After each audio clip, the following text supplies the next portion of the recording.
And up here is going to be your main video. So the first thing we're going to do is pull down our leaderboard here, and we'll pull that down to here. Now we'll grab it, and you can see it's set for about 5 seconds. We're going to increase that to just maybe 7 or 7 something, and there's 688. That's good enough. Now we want to pull in our audio,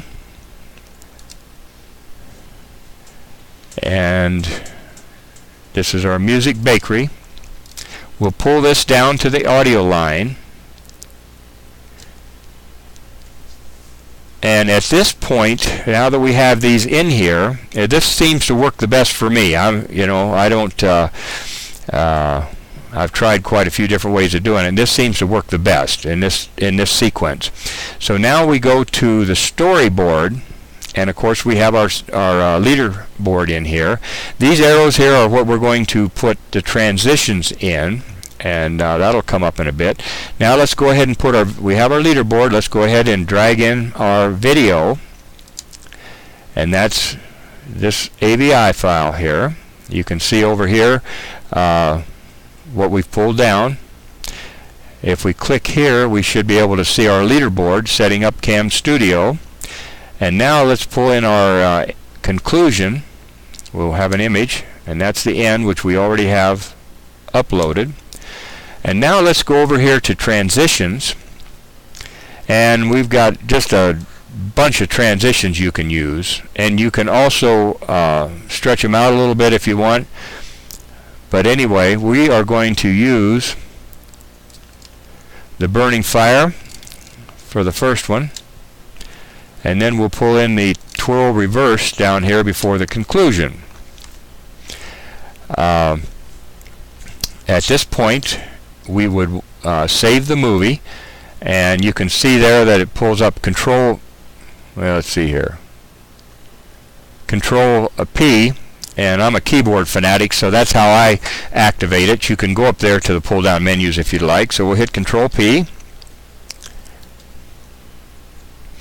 and the file icon is the one that's selected by default. You can go down here and create flash movies if you'd like using the web, or you can also create a disk. Now we'll hit next, and we want to create an AVI file, and you can see that if we wanted to actually, here's a video if we were going to do it for YouTube, but then it will output it to 320 by 240. And for my site, I like 640 by 480. At least it makes things a little, details a little clearer to the viewer, and you can kind of see what's going on better. But for YouTube, you're going to have to go down to the 320, but you can also tell people that to come to your site and watch the full-scale video. At any rate, let's go into Advanced also, and go down here and pick Mono. That'll make the file size a little smaller. And let's hit, also you could do an MPEG or a WMV, and an MOV file is going to is playable on QuickTime. So if you need to do that, you can use this particular icon, but be prepared for about maybe 45 minutes to an hour to produce your movie. It takes just an incredible amount of time to do this movie.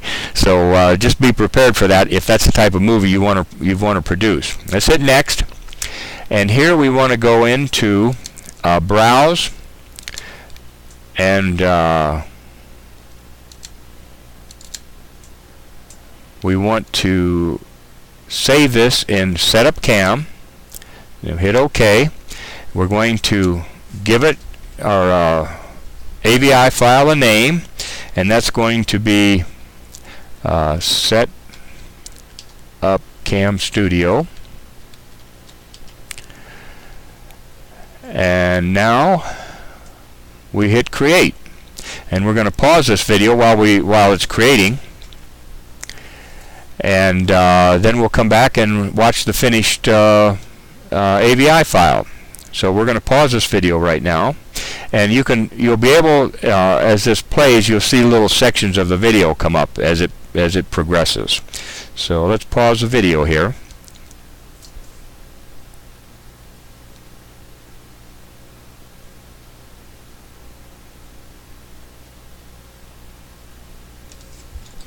Okay, you can see the little swirl there as it finishes up the movie. It asks us to close.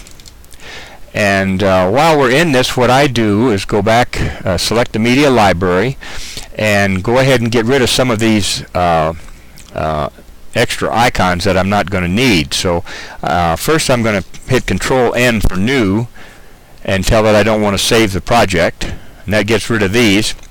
Then I'm going to select the leaderboard for this movie, get rid of that, and I'll pull down the video and hit delete and get rid of that, and then I'll be ready to go when I pull this up for my next movie, if that's how I want to do it. So let's exit AVS video editor, and we don't want to save it, and we're in setup cam, and here is our setup Camstudio AVI. So let's go ahead and click that, and it's going to ask us, we want Windows Media Player. Hit OK, and here's our movie.